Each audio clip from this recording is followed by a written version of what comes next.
Salut mes petits lus, c'est mon cul, et bienvenue dans ce premier épisode de Les vidéos de mon cul, ma nouvelle série de vidéos où je testerai plein de choses, comme des jeux vidéo, des livres, des films, et aujourd'hui je vais tester une montre, mais pas n'importe laquelle, car je vais tester une montre cryptique, qui m'a été envoyée par Kyoto Flash, une enseigne spécialisée dans ce domaine. Vous savez, les montres cryptiques, c'est ce genre de montre sur lequel l'affichage de l'heure est codé, et non pas explicite, comme sur une montre normale, comme celle que j'ai au poignet. Et il faut soit déchiffrer les signes qui s'affichent sur l'écran, soit faire une sorte de calcul mental pour réussir à lire l'heure. Alors n'attendons pas une seconde de plus, et ouvrons la boîte pour voir quelle surprise nous y attend. D'ailleurs, vous pouvez remarquer que Kyoto Flash m'a envoyé la montre dans un écrin violet très soigné, qui ravira les amateurs de beaux bijoux. Mais fini de blabater, ouvrons la boîte. Le contenu de la boîte se compose d'un mode d'emploi de 250 pages, qui vous expliquera en détail comment lire l'heure sur cette montre, et bien sûr de la montre cryptique en elle-même.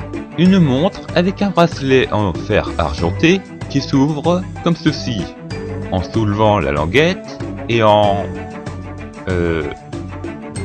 Merde. Je n'arrive pas à ouvrir le bracelet.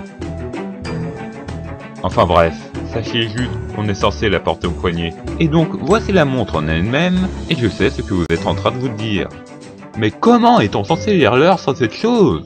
Eh bien, c'est assez compliqué, mais ne vous inquiétez pas, je vous expliquerai tout en détail. Tout d'abord, vous remarquerez qu'il y a 12 grosses graduations tout autour du cadran. Et à chacune de ces graduations correspond un numéro, dont la graduation du haut est 0, et les autres graduations sont notées de la gauche vers la droite.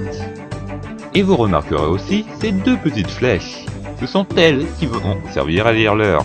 Pour cela, il faudra compter le nombre de graduations de différence entre la graduation du haut et la graduation vers laquelle pointe la flèche. Commençons par faire ça avec la petite flèche, celle qui permet de lire les heures. Comptons ensemble. 0, 1, 2, 3, 4, 5, 6 et 7.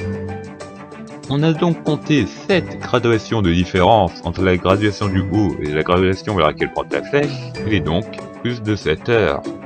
Pour les minutes, c'est un peu plus compliqué, car il faudra non seulement compter le nombre de graduations de différence entre la graduation du haut et la graduation vers laquelle pointe la grande flèche, mais en plus, il faudra multiplier ce nombre par 5. Comptons ensemble.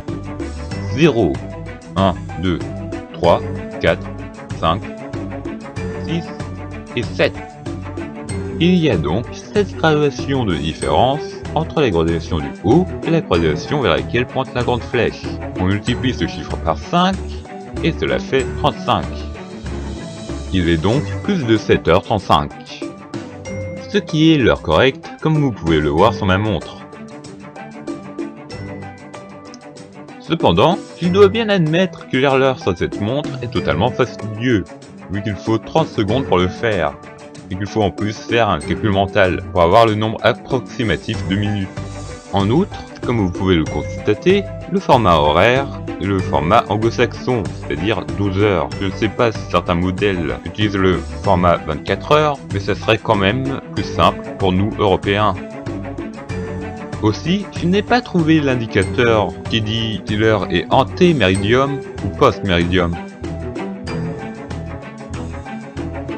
Il faudrait que je regarde dans le mode emploi où cet indicateur se trouve. Mais comme vous le savez sûrement déjà, une montre ne sert pas seulement à lire l'heure.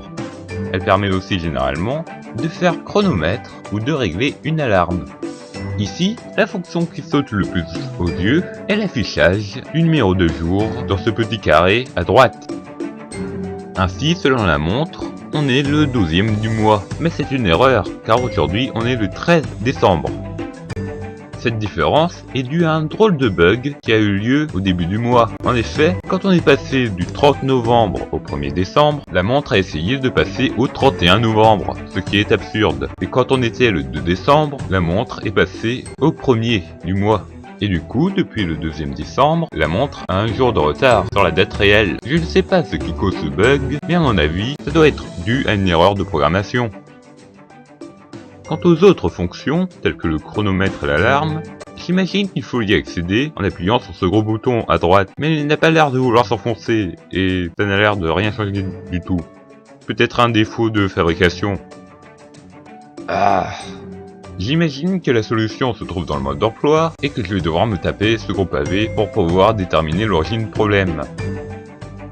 Enfin bref, passons au verdict. Que penser de cette montre? Eh bien, je dois dire que je suis franchement déçu. Déjà, l'erreur sur cette montre est totalement fastidieux et peut prendre un certain temps. Alors qu'on pourrait s'attendre à ce qu'une montre poignet donne l'heure de manière très claire et immédiate. Mais c'est loin d'être le seul défaut que j'accorderais à cette montre. En plus du format 12 heures, soit les fonctionnalités de la montre ne fonctionnent pas, soit elles sont totalement inaccessibles. En outre, il ne semble pas y avoir de rétroéclairage qui permettrait de lire l'heure dans l'obscurité. Et puis ce bracelet, sérieux. Mais d'abord, laissez-moi exprimer mon avis sur ce genre de montre cryptique. Je ne vois vraiment pas l'intérêt de porter une montre sur laquelle l'heure est très difficile à lire. On dirait vraiment que ce n'est rien de plus qu'un gadget dont les gens qui se veulent cool et branchés se vanteront devant leurs amis en soirée, du style « Ouais, t'as vu, j'ai une montre trop swag, où je n'arrive pas à lire l'heure, c'est trop charmé ». Non, franchement, rien ne remplacera la seule et unique montre normale sur laquelle l'affichage se fait en un clin d'œil. Comme ça, pas besoin de se torturer les méninges pour lire l'heure. Du coup, je vais garder ma montre et je vais donner celle-ci à mon petit cousin qui aime bien ce genre de babiole.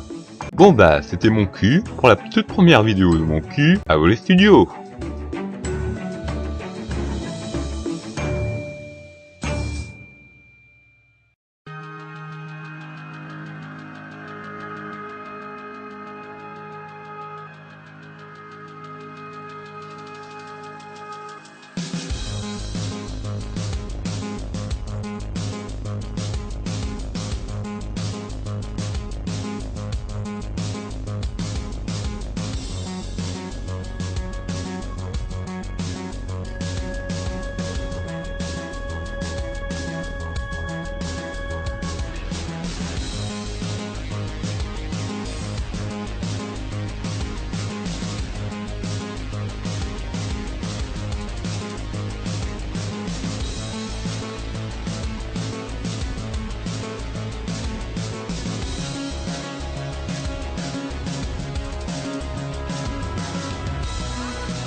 Si vous avez aimé cette vidéo, n'hésitez pas à mettre un j'aime.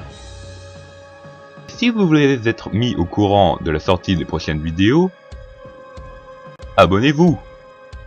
Vous pourrez aussi être au courant de toutes les traductions en VOSTFR que je poste sur ma chaîne, comme celle des critiques de Linkara sur Marvel et le top 40 des pires moments dans les Tortues Ninja de Phalos. Il faudrait vraiment que je finisse en fait.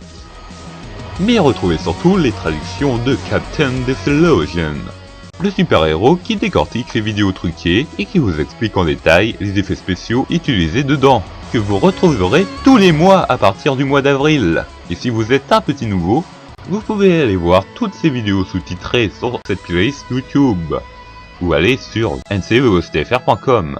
Il a même reçu le My Legacy Love Quality. Si ça, ce n'est pas la classe!